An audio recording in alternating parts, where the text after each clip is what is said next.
Naku, nahihirapan bang umihi ang inyong alaga? Wala siyang ganang kumain at may kasama pang dugo ang kanyang ihi?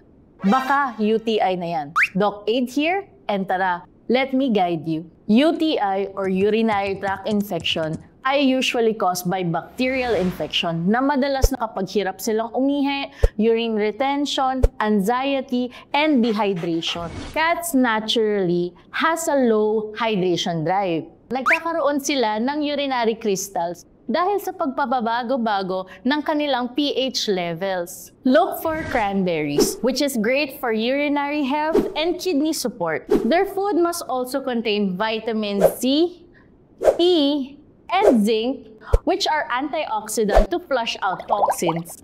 Hydration is key. Tandaan ang aid ng inyong mga alaga.